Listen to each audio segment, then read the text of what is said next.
안녕하세요. 저는 40대 중반의 평범한 주부입니다. 사람 인연이라는 게 참 묘한 데가 있습니다. 피 한 방울 섞이지 않았음에도 친자매보다 더 깊고 끈끈한 정을 나누는 사이가 있는가 하면 한 핏줄을 타고났음에도 남보다 못한 사이가 되어 평생을 등지고 사는 가족도 있으니 말입니다. 저에게는 전자에 해당하는 중마고우가 한 명 있습니다. 저와 그 친구는 한 동네, 그것도 담벼락 하나를 사이에 두고 살았습니다. 아침이면 누가 먼저랄 것도 없이 대문을 박차고 나와서 서로의 이름을 불렀고, 해가 뉘엿뉘엿 넘어갈 때면 밥 먹으라는 엄마들의 고함 소리가 들릴 때까지 함께 놀았죠. 그때는 그랬습니다. 맛있는 반찬이 생기면 담장 너머로 그릇이 오가고, 슬픈 일이 있으면 내일처럼 부둥켜 안고 서로 울어주었죠. 저희 집과 친구네 집은 이웃 사촌이라는 말이 딱 어울리는 사이였습니다. 친구네 집은 참 화목했습니다. 무엇보다 친구의 아버지는 동네에서 소문난 애처가이자 딸바보였죠. 퇴근길이면 늘 누런 봉투에 전기구이 통닭이나 센베이 과자를 사들고 오셔서 친구 목뿐만 아니라 제 목까지 살뜰히 챙겨주시곤 했습니다. 하지만 불행은 예고도 없이 가장 행복한 순간에 찾아온다고 했던가요? 친구와 제가 중학생이 되고 얼마 지나지 않아 친구 아버지가 갑작스러운 교통사고로 세상을 떠나고 말았습니다. 든든했던 가장의 부재는 친구네 집안을 급격히 기울게 만들었습니다. 평생 살림만 하시던 친구 어머니는 당장 먹고 살 길이 막막해졌죠. 그날 이후로 친구 어머니의 고운 손에 물 마를 날이 없었습니다. 친구 어머니는 새벽같이 일어나 김밥을 말아서 시장 좌판에 나가셨어요. 그것도 모자라 밤에는 식당에서 설거지를 하며 악착같이 생계를 꾸려가셨습니다. 어린 마음에도 하루가 다르게 거칠어지는 친구 어머니의 손과 어딘지 모르게 위축되어가는 친구의 모습이 얼마나 안쓰러웠는지 모릅니다. 저희 부모님은 그런 친구네를 알게 모르게 챙겼어요. 수진이 엄마, 이거 수진이랑 같이 먹어요. 어머, 이게 뭐예요? 이번에 김장하면서 수육도 같이 했어요. 식기 전에 먹어요. 매번 고마워서 어떡해요? 고맙긴요. 이웃끼리 다 나눠 먹고 그러는 거죠. 저희 집도 넉넉한 형편은 아니었습니다만 콩 한쪽도 나눠 먹으려고 했어요. 엄마는 제 옷을 살 때면 꼭 친구 옷도 함께 샀습니다. 그러던 어느 날 뜻밖의 소식이 들려왔어요. 친구 어머니가 재혼을 한다는 소식이었죠. 상대는 읍내에서 건어물 도매상을 크게 하는 분이라고 했어요. 친구네는 좁고 낡은 우리 동네를 떠나서 읍내에 있는 번듯한 2층 양옥집으로 이사를 가게 되었습니다. 솔직히 처음 그 소식을 들었을 때는 좀 당황스러웠습니다. 친구 아버지가 돌아가신 지 아주 오랜 시간이 지난 건 아니었으니까요.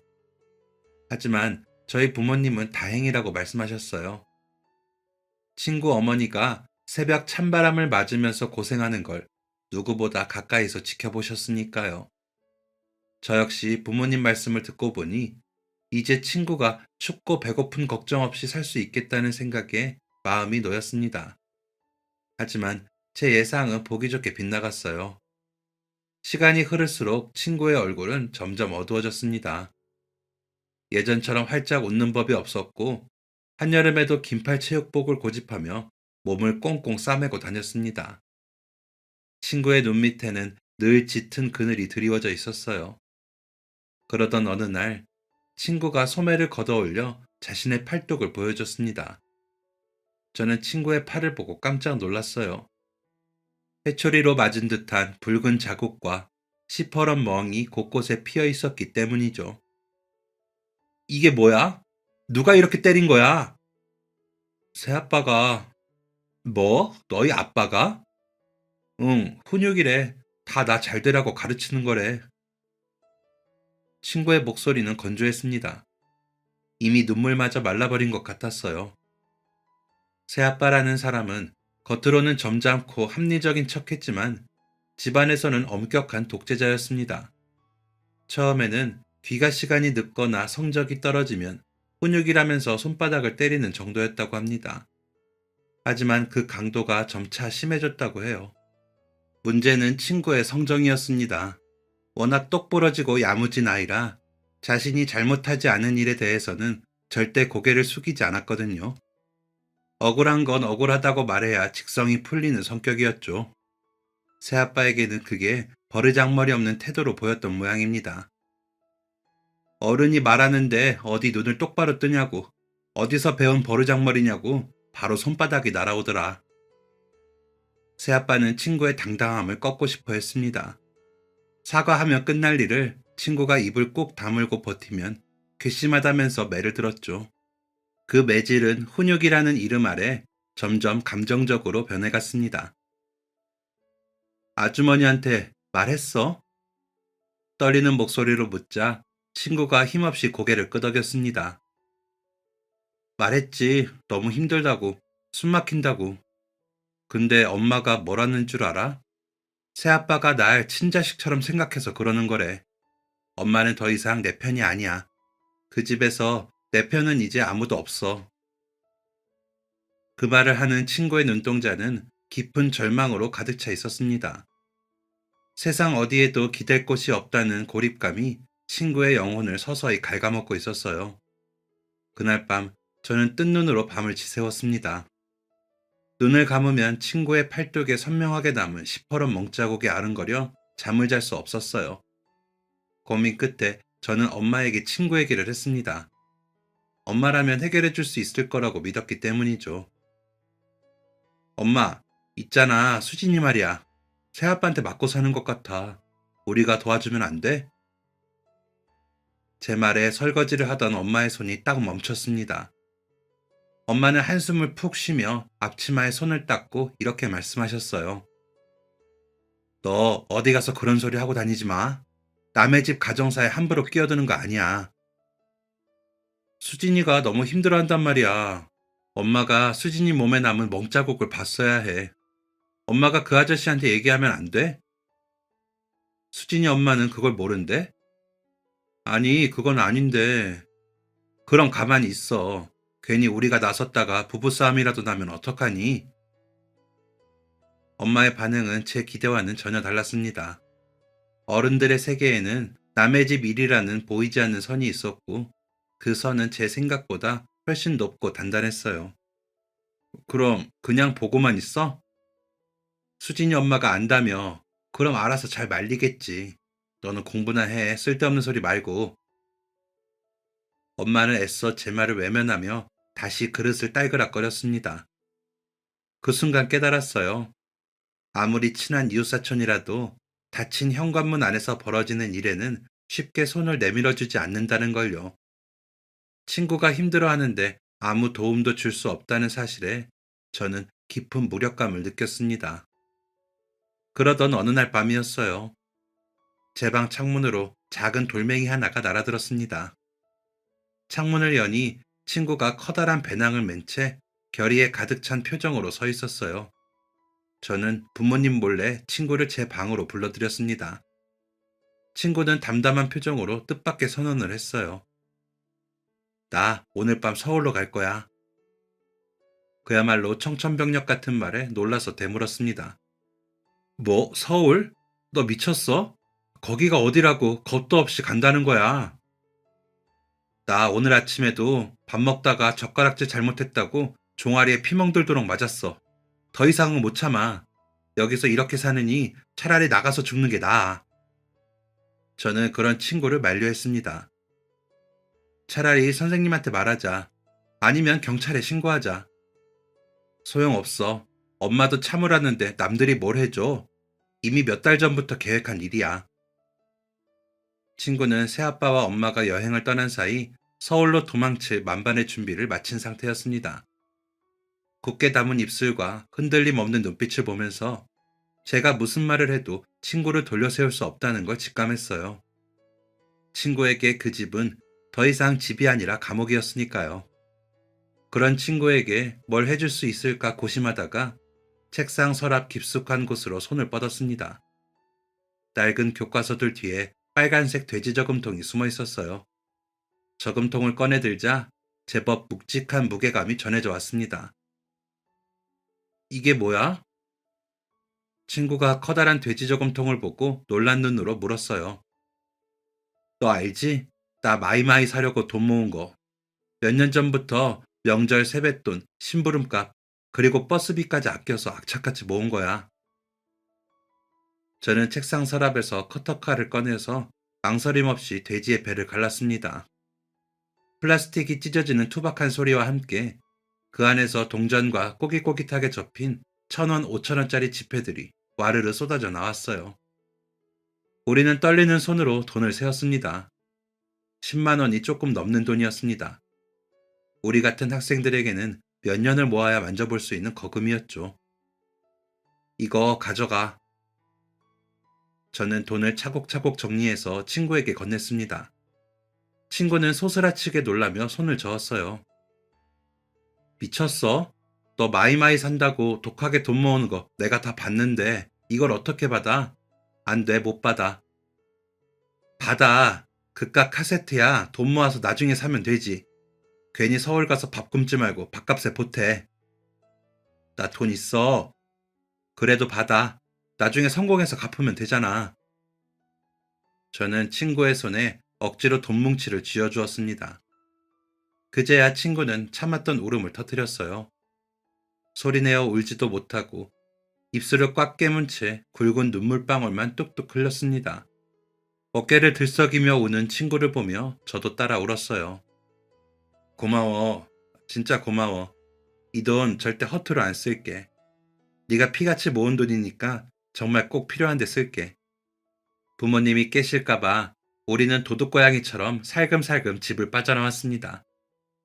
읍내 터미널까지 가는 밤길은 어둡고 무서웠지만 서로 맞잡은 두 손의 온기만큼은 뜨거웠습니다. 터미널에는 서울로 가는 막차 버스가 시동을 걸어놓고 기다리고 있었어요. 버스에 오르기 전 친구가 제 어깨를 잡으며 비장한 표정으로 말했습니다. 영희야, 우리 약속 하나만 하자. 무슨 약속? 지금은 내가 이렇게 도망치듯 떠나지만 나 서울 가서 꼭 성공할 거야. 네가 준 이 돈으로 악착같이 살아남아서 보란듯이 성공할 거야. 10년은 너무 짧고 딱 20년 뒤에 만나자. 20년? 너무 멀잖아. 그때면 우리 30대 중반인데. 제 말에 친구는 고개를 저었어요. 그리고 이렇게 말하더군요. 아니야. 내가 너한테 부끄럽지 않게 성공해서 금이 환영하려면 그 정도 시간은 필요해. 네가 준 이 돈 몇십, 몇백 배로 불려서 올게. 20년 뒤 10월 10일에 남산타워 앞에서 보자. 남산타워? 응, 서울 남산타워. 거기 꼭대기에 근사한 레스토랑이 있대. 20년 뒤에 거기서 밥 먹자. 내가 살 테니까 꼭 와야 해. 친구의 눈빛은 밤하늘의 별보다 더 형형하게 빛나고 있었습니다. 그 당차고 야무진 모습에 저도 모르게 눈물을 닦으며 고개를 끄덕였어요. 알았어, 꼭 나갈게. 그 전에 서울 올라가면 잘 도착했다고 전화 줘야 돼. 알았지? 응, 연락할게. 더 이상 말을 잇지 못하고 울먹이는 저를 한 번 꽉 안아준 친구는 그대로 버스에 올라탔습니다. 덜컹거리는 버스가 어둠 속으로 멀어질 때까지 저는 그 자리에 못 박힌 듯 서 있었어요. 붉은 미등이 점이 되어 사라진 뒤에야 저는 터덜터덜 집으로 돌아왔습니다. 그 후 한동안은 친구에게서 간간히 연락이 왔습니다. 공중전화로 건 짧은 안부전화였죠. 수화기 너머로 들리는 친구의 목소리는 늘 지쳐 있었지만 그래도 씩씩함을 잃지 않으려 애쓰는 게 느껴졌습니다. 나 잘 지내. 일자리도 구했고 밥도 잘 먹고 다녀. 걱정하지 마. 하지만 그 연락은 오래가지 못했습니다. 친구는 행여나 새아빠가 자신을 찾을까봐 극도로 조심했어요. 저희 집에 전화를 걸었다가 제가 아닌 부모님이 받으시면 아무 말 없이 뚝 전화를 끊어버렸죠. 그렇게 계절이 바뀌고 해가 거듭되면서 친구와의 연락은 자연스럽게 그리고 완전히 끊어지고 말았습니다. 저는 고등학교를 졸업하고 서울에 있는 대학에 진학했어요. 짐을 싸서 상경하던 날 고속버스 창밖을 보며 생각했습니다. 혹시 서울 어딘가에서 우연이라도 그 친구를 마주치지 않을까 하고요. 서울의 시간은 고향보다 빠르게 흘렀습니다. 낯선 억양과 하늘을 찌를 듯 빽빽한 빌딩 숲, 그리고 쉴 새 없이 밀려드는 인파 속에서 정신없이 적응해야 했죠. 상경 초기에는 지하철을 타거나 명동거리를 걸을 때마다 혹시나 친구를 마주치지 않을까 습관처럼 두리번거리곤 했습니다. 비슷한 뒷모습만 봐도 심장이 내려앉아 쫓아가 보기도 했죠. 하지만 이 거대한 도시에서 친구를 우연히 만난다는 건 모래사장에서 바늘을 찾는 것보다 어려운 일이었습니다. 그렇게 10년 넘는 세월이 흐르는 동안 제 삶에도 많은 변화가 찾아왔습니다. 대학을 졸업하고 직장 생활을 하던 중 지금의 남편을 만났어요. 투박하지만 진실하고 말보다는 행동이 앞서는 우직한 남자였죠. 우리는 축복 속에 결혼식을 올렸고 토끼 같은 아이도 낳았습니다. 남편은 결혼하고 얼마 지나지 않아 다니던 회사를 그만두고 창호 시공 업체를 차렸습니다. 당연히 주변에서는 우려가 컸죠. 자기 사업을 한다는 게 쉬운 일은 아니었으니까요.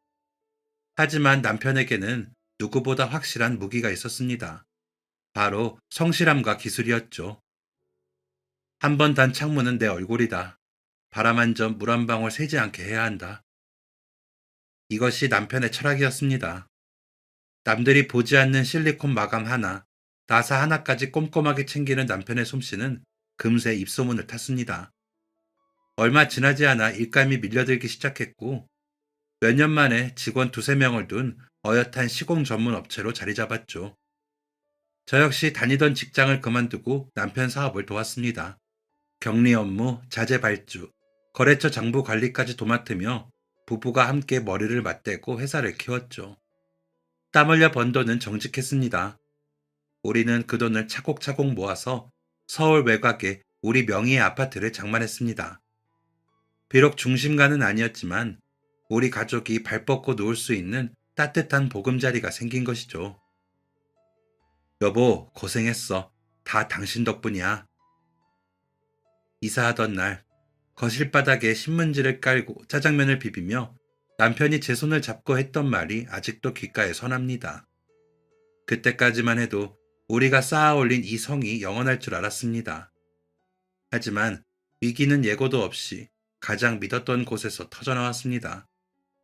그 무렵 건설 경기가 조금씩 얼어붙고 있다는 뉴스가 흘러나왔어요.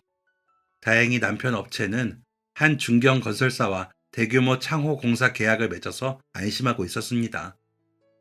워낙 규모가 큰 아파트 단지 현장이라 자재비와 인건비가 막대하게 들어갔지만 그동안 거래해온 신뢰가 있었기에 남편은 자금을 끌어다 쓰며 공사 일정을 마쳤습니다. 이번 현장만 잘 마무리되면 결제대금 들어오니까 그걸로 공장 부지 좀 알아보자. 이제 제작까지 직접 해야지. 남편은 희망에 부풀어 있었습니다. 공사 대금 중 일부는 현금으로 받았지만 잔금의 대부분은 어음 형태로 받았어요. 당시 건설업계에서는 관행 같은 일이라 크게 걱정하지 않았습니다. 업체도 믿을 만한 곳이었고요.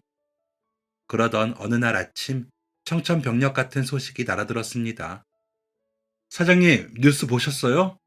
그 건설사 어젯밤에 최종 부도 처리됐답니다. 수화기를 든 남편의 손이 사시나무 떨듯 떨렸어요. TV를 켜니 우리가 거래하던 건설사가 무리한 무다발식 사업 확장을 하다가 자금난을 견디지 못하고 법정 관리에 들어갔다는 뉴스가 속보로 뜨고 있었습니다. 머릿속이 하얗게 변했어요. 금고 속에 고이 모셔둔 수억 원짜리 어음이 순식간에 불쏘시개만도 못한 휴지 조각으로 변해버린 순간이었습니다. 파장은 걷잡을 수 없이 커졌습니다. 당장 다음 달에 직원들 월급을 줘야 했고 거래처에 자재 대금을 결제해야 했습니다. 며칠 밤을 뜬 눈으로 세우던 남편이 퀭한 눈으로 저를 불러서는 이렇게 말했어요. 여보, 아무래도 이 집을 내놔야겠어. 그게 무슨 소리야. 이 집을 어떻게 마련했는데 다른 방법은 없어? 대출이라도 더 알아보면. 이미 회사 명의로 받을 수 있는 대출은 다 끌어다 썼어. 직원들 나 하나 믿고 따라온 식구들이야. 내가 망했다고 그 사람들 월급이랑 퇴직금까지 떼어먹을 순 없잖아. 다른 사람들 눈에 피눈물 나게 하고 싶지 않아. 남편의 목소리는 갈라져 있었지만 단호했습니다. 저는 울음을 삼키며 고개를 끄덕일 수밖에 없었어요. 결국 우리는 꿈에 그리던 아파트를 금매로 내놓았습니다. 시세보다 헐값에 팔려나가는 집을 보면서 가슴이 찢어지는 것 같았습니다. 집을 판 돈으로 직원들의 밀린 월급과 퇴직금을 모두 정산해 주었습니다. 직원들은 꼭 다시 일어나시라며 눈물을 흘리고 떠났습니다. 하지만 진짜 지옥은 그때부터였어요. 인건비는 해결했지만 막대한 자재 대금은 고스란히 빚으로 남아 있었거든요. 요리 공장, 알루미늄 공장 사장들이 돈을 내놓으라며 사무실로 들이닥쳤습니다. 사람 좋기로 소문난 양반이 이러면 안 되지. 우리도 다 죽게 생겼어. 빚쟁이들의 고성과 욕설이 난무하는 사무실에서 남편은 무릎을 꿇고 빌었습니다. 꼭 갚겠습니다. 몸이 부서지는 한이 있어도 갚을 테니 조금만 시간을 주십시오.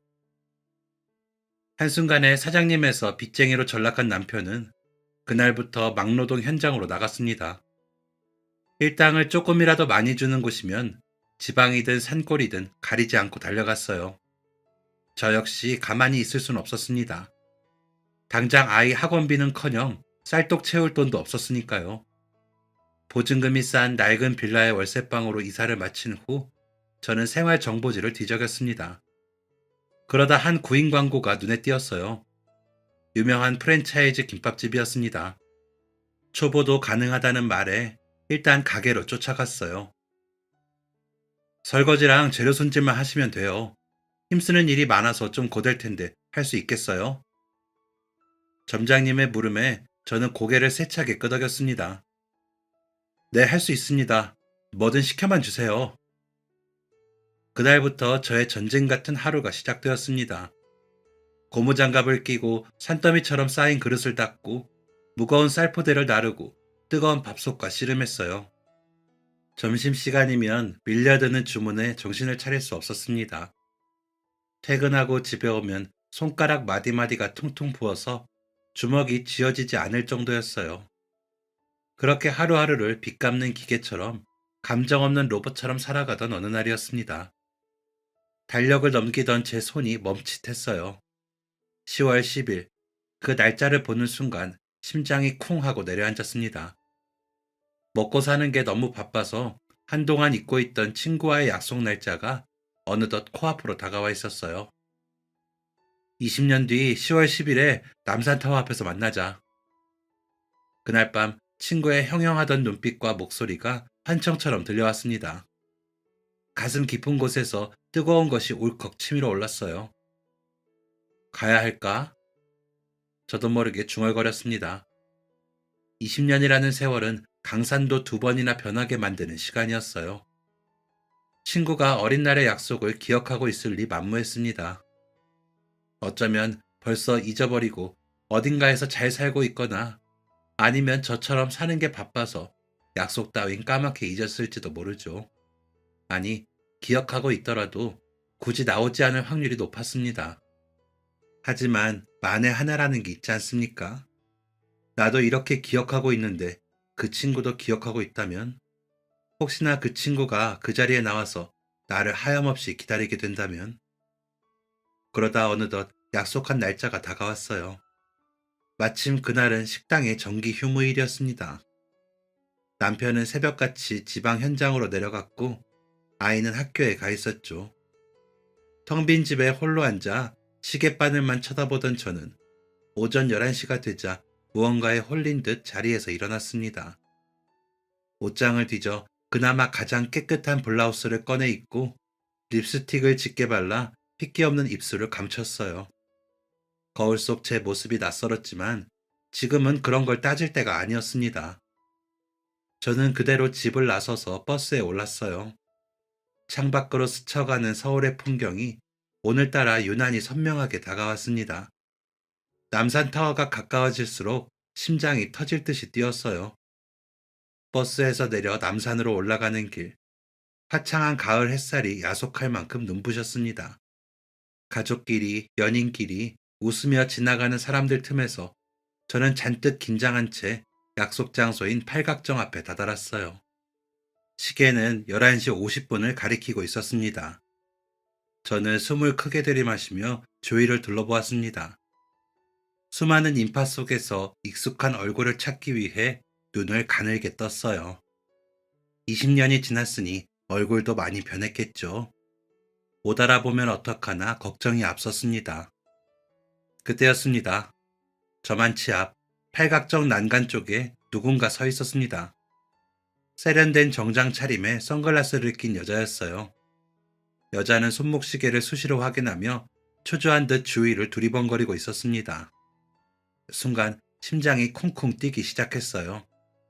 설마 하는 마음에 쭈뼛거리며 한 발자국 다가서는 순간 그 여자가 선글라스를 벗으며 고개를 돌렸습니다. 그리고 거짓말처럼 저와 시선이 딱 마주쳤어요. 주변의 소음이 일순간 멈춘 듯 했습니다. 20년이라는 긴 세월의 강을 건너 마침내 우리의 눈이 다시 마주치는 순간이었어요. 영희야. 여자의 입에서 제 이름이 흘러나왔어요. 많은 게 변해 있었지만 그 눈매만큼은 제가 기억하는 16살 소녀의 그것과 꼭 닮아 있었습니다. 20년의 세월을 뛰어넘어 우리는 서로를 단번에 알아보았어요. 세상에, 너 왔구나. 진짜 왔어. 친구는 저에게 다가오더니 다짜고짜 저를 와락 끌어안았습니다. 낯선 향수 냄새가 났지만 맞닿은 가슴으로 전해지는 심장박동과 가늘게 떨리는 어깨는 영락없는 내 친구였습니다. 우리는 주위의 시선은 아랑곳하지 않고 그동안 쌓인 그리움을 눈물로 씻어내듯 서로를 토닥였습니다. 안 오면 어떡하나 걱정했어. 잘 왔어. 진짜 잘 왔어. 저 역시 이렇게 와줘서 고맙다고, 보고 싶었다고 말하고 싶었지만 울음 때문에 제대로 된 말이 나오지 않았어요. 가자, 내가 예약해놨어. 약속은 지켜야지. 한참 만에 눈물을 닦은 친구가 웃으며 제 손을 꼭 잡았습니다. 저는 친구의 손을 잡고 남산타워의 전망대 레스토랑으로 올라갔어요. 친구가 예약한 자리는 창가 쪽 가장 좋은 자리였습니다. 서울 시내 전경이 한눈에 내려다 보이는 자리였죠. 하얀 식탁보가 깔린 테이블에 앉아 서로를 마주보자 그제야 현실감이 밀려왔습니다. 제 앞에는 성공한 커리어 우먼의 아우라를 풍기는 친구가 앉아 있었어요. 반면 유리창에 비친 저는 화장기 없는 얼굴에 낡은 블라우스를 입은 초라한 중년 여성이었죠. 자격지심이었을까요? 친구의 매끄러운 손과 설거지 물에 불어 거칠어진 제 손이 자꾸만 비교되어 저는 슬그머니 손을 테이블 아래로 감췄습니다. 하지만 친구는 그런 제 마음을 아는지 모르는지 메뉴판을 보지도 않고 능숙하게 코스 요리를 주문했어요. 너 기억나? 옛날에 드라마 보면서 내가 그랬잖아. 나중에 성공해서 남산타워 꼭대기에서 칼질 한번 해보자고. 오늘이 그날이야. 마음껏 먹어. 친구가 환하게 웃으며 와인잔을 들었습니다. 쨍 하고 잔 부딪히는 소리가 맑게 울려 퍼졌어요. 그동안 어떻게 지냈어? 서울 올라와서 힘들지 않았어? 제 조심스러운 물음에 친구가 잠시 창밖으로 시선을 돌렸습니다. 세상에 잠긴 듯 친구의 눈빛이 깊어졌어요. 말도 마. 처음 올라갔을 때 생각하면 지금도 자다가 벌떡벌떡 일어나. 친구의 입에서 지난 20년의 세월이 파노라마처럼 흘러나오기 시작했습니다. 1990년대 중반, 돈 몇 푼 들고 무작정 상경한 16살 소녀에게 서울은 거대한 정글이었습니다. 친구는 자신이 가져온 비상금으로 산동네의 좁은 쪽방을 구했다고 했습니다. 보증금 없이 월세만 내는 한 사람이 겨우 누울 만한 방이었죠. 방은 어찌어찌 구했는데 먹고 살 길이 막막했다고 합니다. 기술도 없고 학벌도 없는 미성년자가 할 수 있는 일이 많지 않았다고 해요. 식당에서 설거지도 해보고 봉제 공장에서도 일해봤는데 내가 가출한 청소년인 걸 알고는 월급을 후려치거나 안 주려고 하더라. 다 날 등쳐먹으려는 어른들 뿐이었어. 그렇게 어려운 와중에도 친구는 제가 준 돈은 차마 쓰지 못했다고 합니다. 네가 그 돈을 어떻게 모았는지 아니까 10원 한 장 못 쓰겠더라. 이 돈만큼은 절대 허투루 쓰지 않겠다고 마음먹기도 했고, 그러다 문득 그 돈을 미천 삼아 장사를 해봐야겠다는 생각이 떠올랐다고 합니다. 우리 엄마, 아빠 돌아가시고 시장에 김밥 내다 팔았잖아. 나 학교 다녀오면 옆에 쭈그려 앉아서 엄마 김밥 마는 거 거들었거든. 갑자기 그 생각이 나는 거야. 가진 기술이라고는 김밥 마는 게 전부였던 친구는 무모하지만 용감한 결단을 내렸습니다.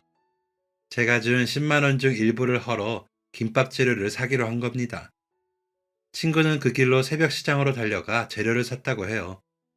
김밥을 말아서 스티로폼 박스에 담고는 공사판, 재래시장, 터미널 등 사람이 모이는 곳이면 어디든 찾아다녔다고 합니다. 따뜻한 김밥 있어요. 한 줄에 1,000원. 친구는 목이 터져라 소리치며 시장 골목을 누볐습니다. 하지만 세상은 16살 소녀에게 결코 호락호락하지 않았습니다. 목 좋은 곳에 자리를 잡으면 어느새 기존 상인들이 달려와서 고래고래 소리를 질렀다고 합니다. 어디서 굴러먹던 개벽다기가 상도덕도 없이 여기다 판을 벌려. 당장 안 치워? 상인들은 김밥이 담긴 스티로폼 박스를 걷어차거나 재수없다며 친구에게 소금을 뿌려댔다고 해요. 바닥에 뒹구는 김밥을 주워 담으면서 친구는 죄송하다고 한 번만 봐달라고 손이 발이 되도록 빌어야 했죠. 하지만 어른들은 냉정했습니다. 심지어 약점을 잡아 협박하는 사람들도 있었다고 해요. 미성년자가 길거리에서 장사를 하니 단박에 가출 청소년이라는 것을 눈치챈 거죠. 너 집에서 도망 나온 거지? 지금 당장 여기서 안 꺼지면 경찰에 신고해서 집으로 돌려보낸다.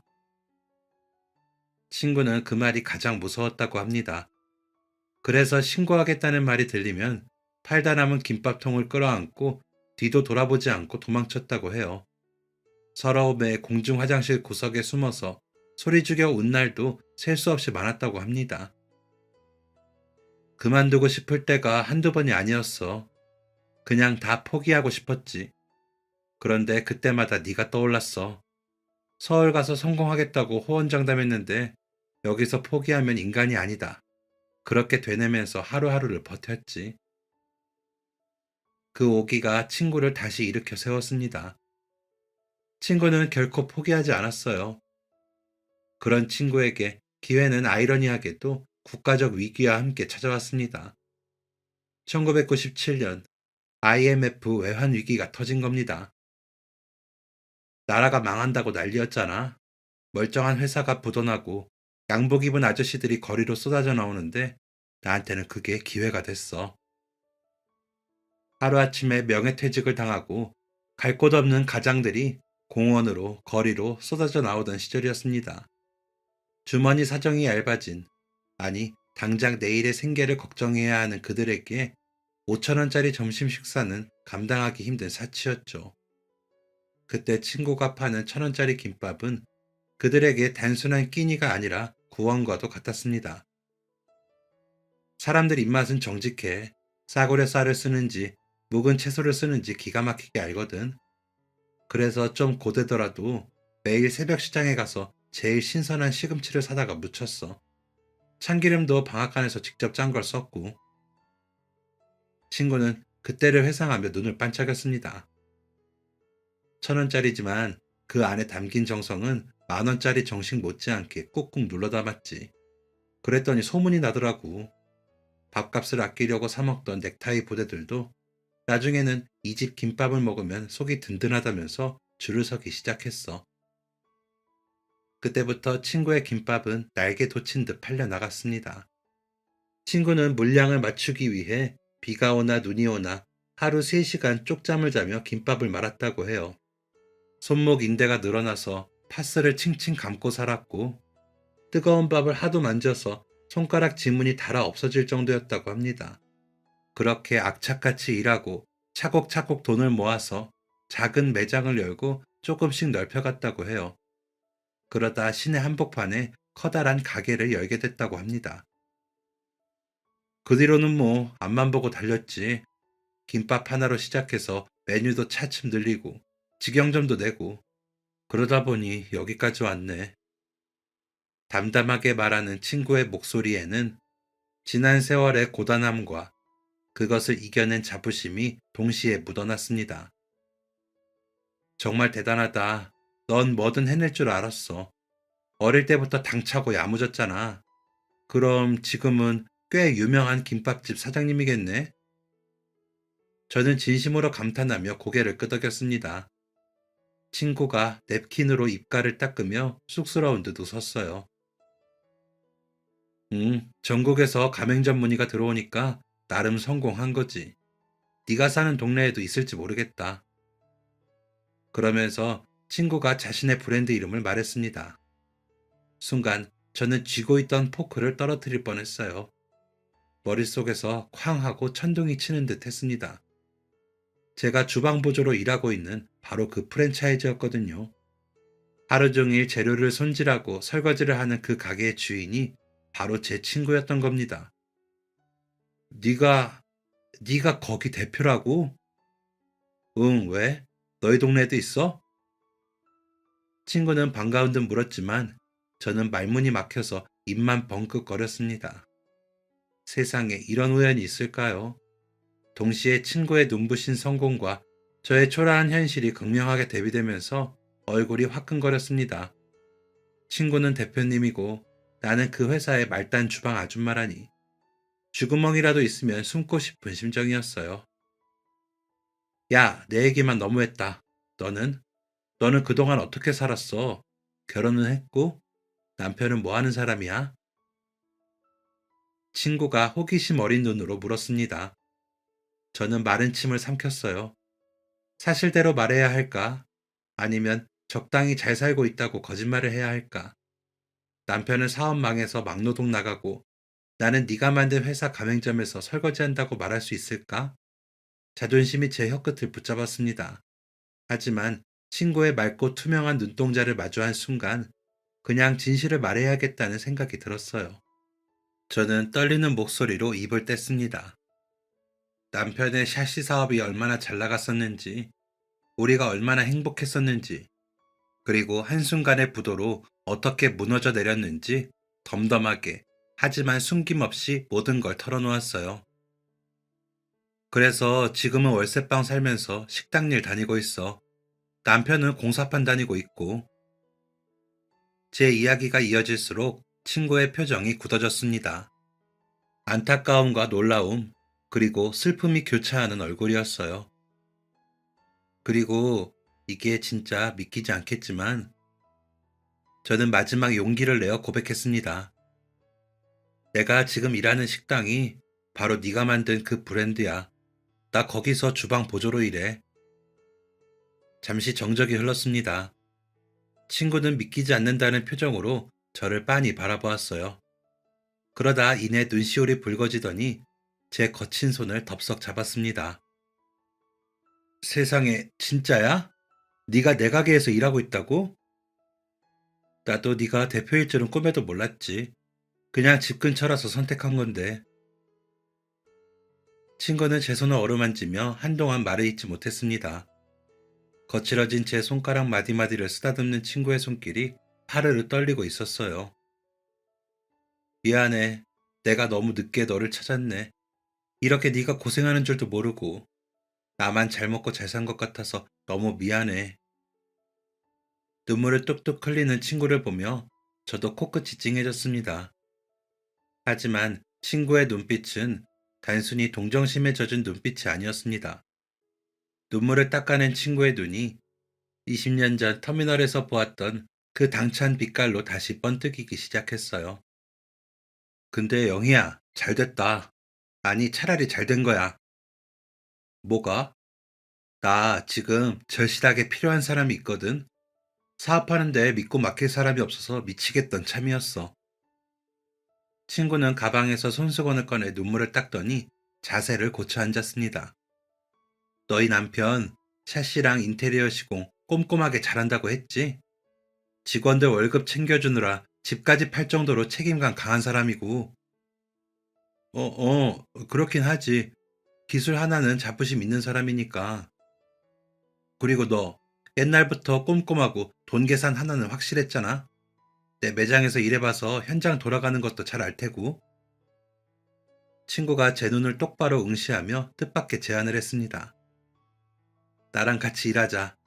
아니, 내 사업 파트너가 되어줘. 그게 무슨 소리야? 나 지금 매장이 전국으로 늘어나는데 인테리어 업자들 때문에 골머리를 앓고 있어. 공사기한 안 지키고 자재 빼돌리고 마감 엉망으로 해놓고 도망가는 사람들 천지야.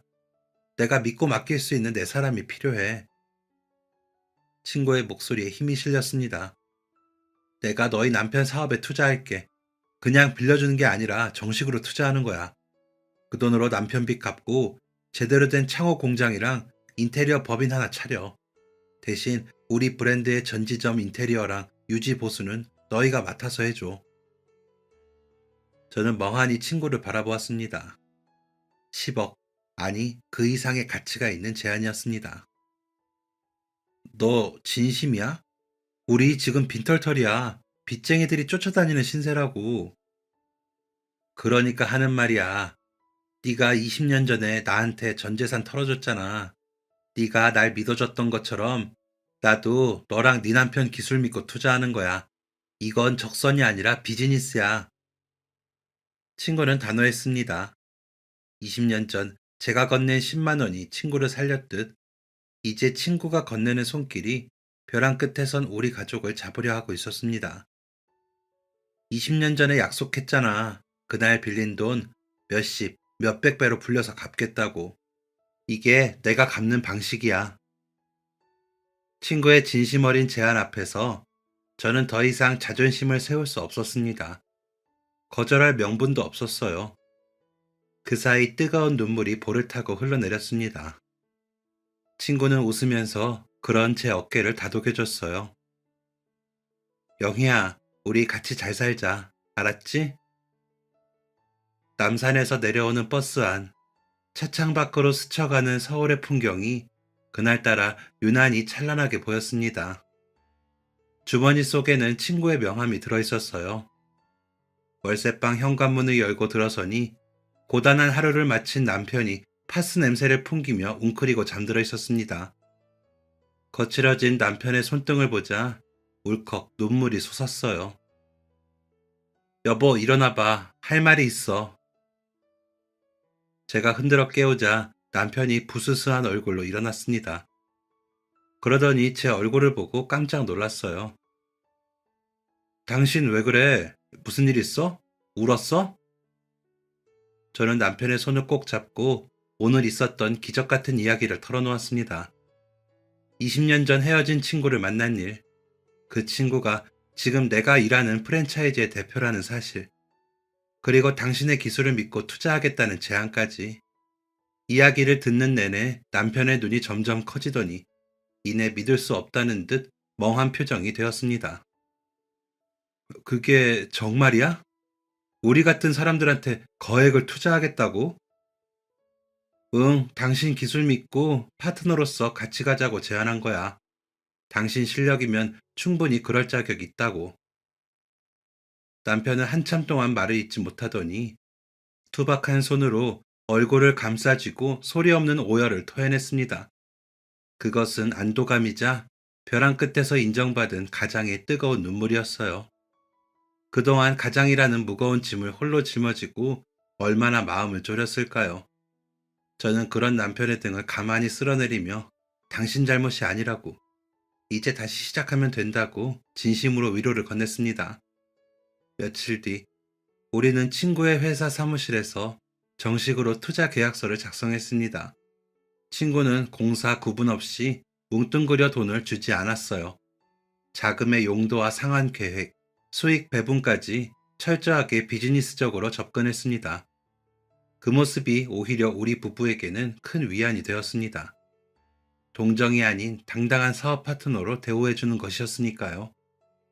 투자금이 들어오고 가장 먼저 한 일은 빚을 청산하는 것이었습니다. 남편을 옥죄던 자재상 사장님들을 찾아가 밀린 대금을 모두 결제했어요. 김 사장, 내 이럴 줄 알았어. 자네는 언젠가 다시 일어날 줄 알았다니까. 돈을 받자 태도가 돌변하여 웃는 사람들을 보며 씁쓸하기도 했지만 지긋지긋한 독촉 전화에서 해방되었다는 사실만으로도 살 것 같았습니다. 빚이라는 족쇄가 풀리자 남편의 어깨도 다시 펴졌어요.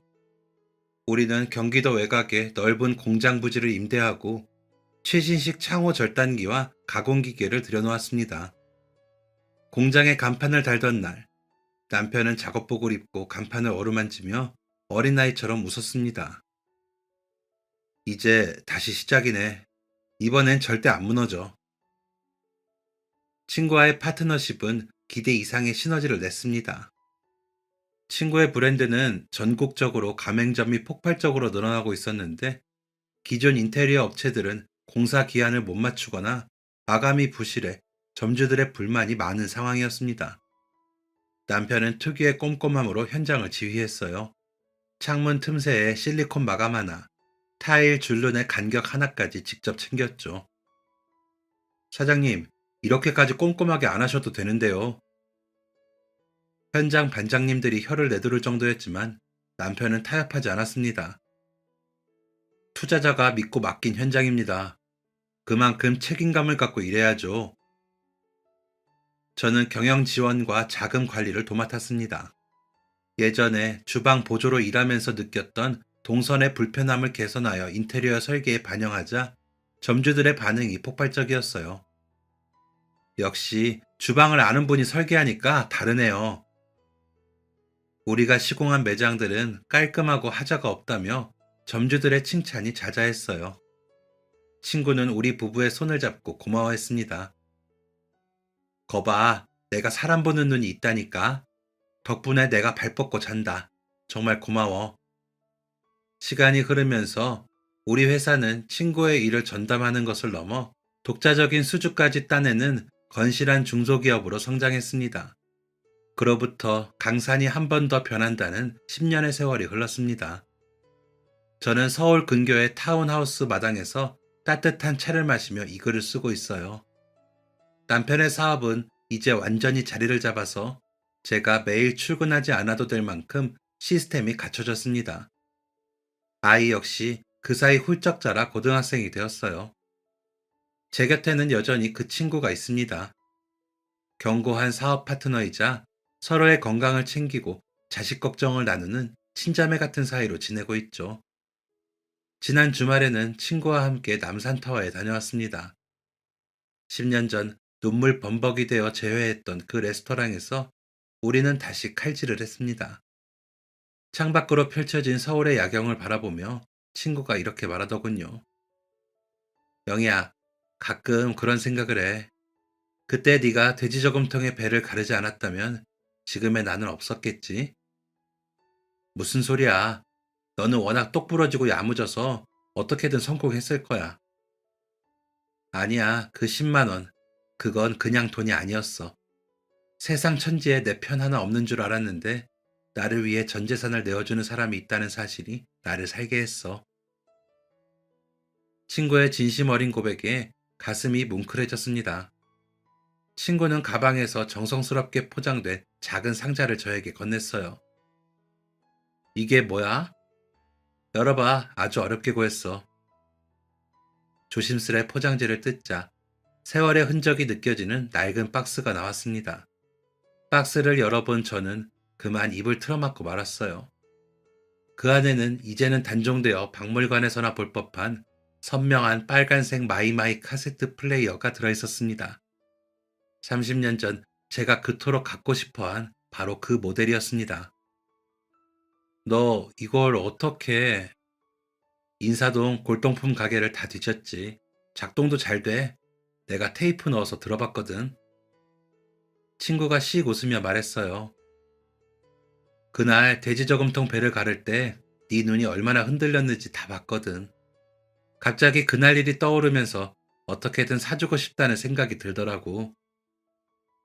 친구의 말을 들으며 재생 버튼을 누르자 칙칙하는 잡음과 함께 우리가 학창시절 즐겨 듣던 옛 노래가 흘러나왔습니다. 우리는 마치 16살 소녀 시절로 돌아간 듯 노래를 흥얼거리며 서로를 바라보고 웃었어요. 우리는 압니다. 30년 전 제가 건넨 꼬깃꼬깃한 지폐뭉치가 20년 뒤 10억이라는 기적의 씨앗이 되고 다시 10년이 흘러 우리 두 사람의 인생을 풍요롭게 꽃피웠다는 것을요. 돈은 돌고 도는 것이라지만 그 돈에 담긴 사람의 마음은 사라지지 않고 더 큰 사랑으로 돌아온다는 것을 저와 친구는 인생을 통해 배웠습니다. 누군가는 기적이라고 말할지 모릅니다. 하지만 저는 믿습니다. 진심을 다해 심은 씨앗은 언젠가 반드시 아름다운 열매를 맺는다는 것을요. 어린 날의 상처를 딛고 일어선 내 친구, 그리고 그 친구 덕분에 다시 일어선 우리 부부, 서로가 서로에게 구원이 되어준 이야기가 앞으로도 오래오래 해피엔딩으로 이어지길 바랍니다. 긴 이야기 들어주셔서 감사합니다. 여러분의 삶에도 늘 행운이 함께하기를 기원하겠습니다. 지금까지 사연 들어주셔서 감사합니다. 사연이 재밌으셨다면 구독과 좋아요를 눌러주세요. 감사합니다. 안녕히 계세요.